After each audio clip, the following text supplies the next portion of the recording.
नमस्कार दोस्तों। दोस्तों आईटीआई के संबंधित एक महत्वपूर्ण अपडेट आया है। जिन लोगों का सेकंड लिस्ट में भी अभी तक एडमिशन नहीं हुआ है, उनके लिए दोस्तों खुशखबरी है। डिपार्टमेंट के द्वारा एक लेटर जारी कर दिया गया है। आप दोस्तों यहाँ पे देख सकते हैं कि आईटीआई एडमिशन के संबंधित 13 अगस्त का लेटर आप लोग देख सकते हैं। ये वाला लेटर है। इसके अंदर सारी चीज़ें हैं कि डायरेक्ट एडमिशन के लिए कैसे करना है, इसके पहले दोस्तों क्या-क्या आपको प्रोसीजर करना है, इसी के बारे में बात करेंगे।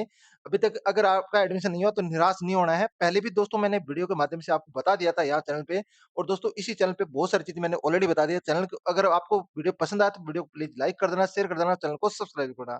दोस्तों यहाँ पे आप लोग देख सकते हो लेटर आप लोग यहाँ गवर्नमेंट के द्वारा देख रहे हो। गवर्नमेंट के द्वारा बोला गया है दोस्तों कि व्यवसाय जो जो भी एनसीईआरटी या योजना के तो विभिन्न व्यवसाय रिक्त हुए स्थानों में प्रवेश हेतु नवीनतम प्रवेश कार्यक्रम के अनुसार जो पोर्टल है, उसके अंदर सीधे डायरेक्ट संस्थान स्तर पे प्रवेश लेने होते हो उच्च उम्मीदवार को ऑनलाइन आवेदन आमंत्रित किया जाता है। दोस्तों पहले ऐसा मतलब ऐसा था कि जो ऑनलाइन एडमिशन है वो डायरेक्टली होंगे, मतलब जो डायरेक्ट एडमिशन है वो मतलब संस्थान स्तर पे होंगे, लेकिन अभी इनके लिए भी ऑनलाइन प्रोसेस कर दिया गया। एक डेट निर्धारित कर दी है, टाइम निर्धारित कर दिया। तो क्या-क्या होगा दोस्तों? सबसे पहले उन्होंने बोला है कि जो जो 26, 27, 70 है दोस्तों, उनके लिए 14/8 तक जो मतलब 14 तारीख तक जिसने प्रवेश 14 मतलब आज तारीख से जिसने प्रवेश ले लिया है, उसके बाद संस्थान जो है क्या करेगा दोस्तों, उनकी चेक करेगा। आपको बताया 14, 15 और 16 को छुट्टियाँ रहेगी और 17 तारीख को उनकी चेक करेगा और इंटरनल स्क्रीनिंग करेगा। इंटरनल स्क्रीनिंग का मतलब दोस्तों ये है, अगर मान लो किसी बंदे का अगर मान लो उसने 10 जो चॉइस भरी थी, कॉलेज की ट्रेड भरी थी और उसका 10वां नंबर आ गया था और उसको पसंद नहीं आया 10वां नंबर, तो कॉलेज अपने स्तर पे क्या है कि उनका अगर 1 या 2 नंबर भी चेंज कर सकता है, मतलब उसका ट्रेड चेंज कर सकता है,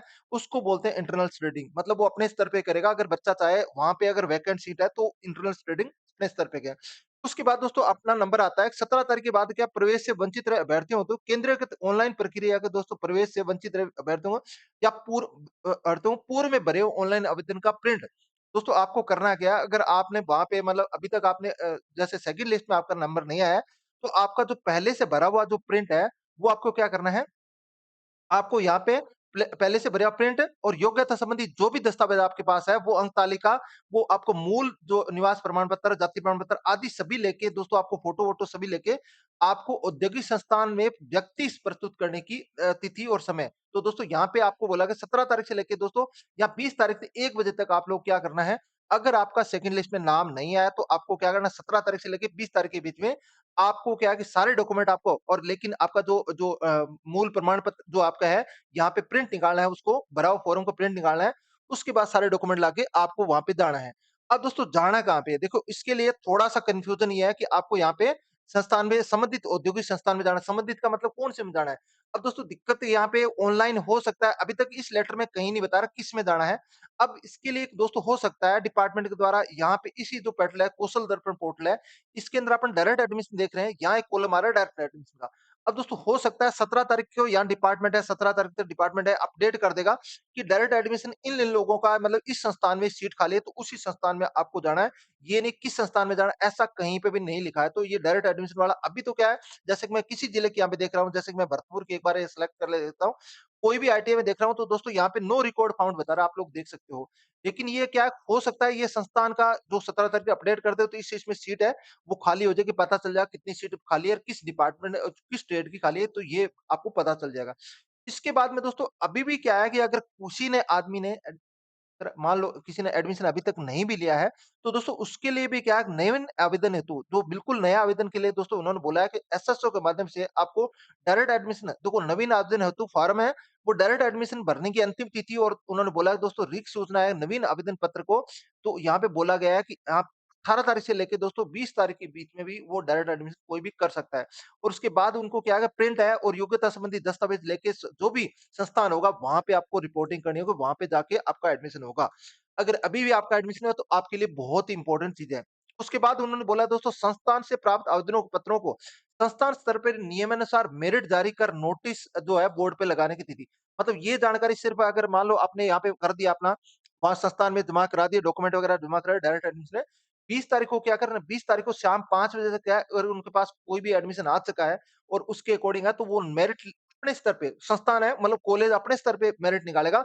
इसकी कोई ऑनलाइन मेरिट नहीं निकलेगी और निकाल के और अपने नोटिस बोर्ड भी चिपकाएगी, ये इन्होंने बोला गया है। उसके बाद दोस्तों आपको बोला गया है 21 तारीख को देखो संस्थान स्तर पर जारी मेरिट के आधार पर समस्त श्रेणी जिसमें आरक्षित श्रेणी वगैरह बोला गया है दोस्तों यहाँ प्रवेश की दिनांक, समय, अभ्यर्थी की योग्यता संबंधी समस्त जानकारी मूल दस्तावेज निर्धारित शुल्क राशि के साथ संस्थान में उपस्थित होंगे। ये आपका अगर मान लो यहाँ पे आपका एडमिशन हो जाता है, मान लो मेरिट के अकॉर्डिंग आपका एडमिशन हो जाता है, तो आपको 21 तारीख के दोस्तों यहाँ 11 बजे तक है, सुबह 11 बजे तक बोला गया आपको 21 तारीख को यहाँ पे बोला गया कि आपको जो भी संबंधित शुल्क वगैरह मतलब आपकी जो भी अगर आपको पूरे डॉक्यूमेंट वगैरह ले जाके फीस वगैरह जमा करानी है, आपको जमा करानी होगी। महिला अभ्यर्थियों को राजकीय औद्योगिक संस्थान में तो प्रवेश वगैरह जो उसके आपको पता ही है पहले से फ्री है, इसके लिए कोई भी शुल्क वगैरह नहीं ली जाएगी। आपके दोस्तों ये महत्वपूर्ण जो चीज़ें हैं आपको पता है कैसे-कैसे आईटीआई में क्या-क्या उम्र वगैरह होती है, वो सब कुछ आपको पता है। एक और दोस्तों नीचे देख सकें गवर्नमेंट ऑफ इंडिया का जो लेटर आप लोग देख सकते हो, इसके अंदर भी उन्होंने बोला है कि एडमिशन की डेट थोड़ी-सी रिवाइज़ उन्होंने कर दी है कि लास्ट जो डेट है, वो सब कुछ है, उन्होंने भी बढ़ा दी है डेट। तो एक-एक चीज़ें बता दी दोस्तों मैंने आपको सारी चीज़ें पहले ऑलरेडी इसी लेटर के अकॉर्डिंग मैंने बता दी है। आपका डायरेक्ट एडमिशन नहीं हुआ तो प्लीज़ आप लोग अभी भी मौका है।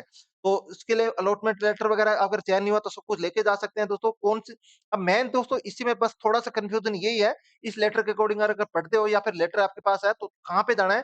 इन्होंने बोला है कि संबंधित औद्योगिक संस्थान में जाना है, तो औद्योगिक संस्थान दोस्तों एक तो क्या है कि आप लोग खुद सर्च मार सकते हो अपने आस-पास है या फिर ऑनलाइन अगर डायरेक्ट एडमिशन का रिक्त सीट है, इसमें भी आपको अपडेट कर दी जाएगी, वो भी थोड़ा आप लोग देखते रहना है। अभी अपडेट नहीं है तो प्लीज़ अभी इस चीज़ को चेक करते रहना है, अभी अपडेट नहीं हुई, 1-2 दिन में अपडेट हो जाएगी दोस्तों। तो ये एक महत्वपूर्ण जानकारी थी, अगर अभी भी आपका एडमिशन नहीं हुआ तो डायरेक्ट एडमिशन का आपके पास ऑप्शन है। एक और दोस्तों ये भी है कि अभी तक आपने अगर कोई भी फॉर्म नहीं भरा है, अगर आपने फॉर्म भरा है तो आपको अभी भी फॉर्म भरने का ऑप्शन आपके पास अभी भी है दोस्तों। तो दोस्तों ये एक इम्पोर्टेंट जानकारी थी आईटीआई से संबंधित है।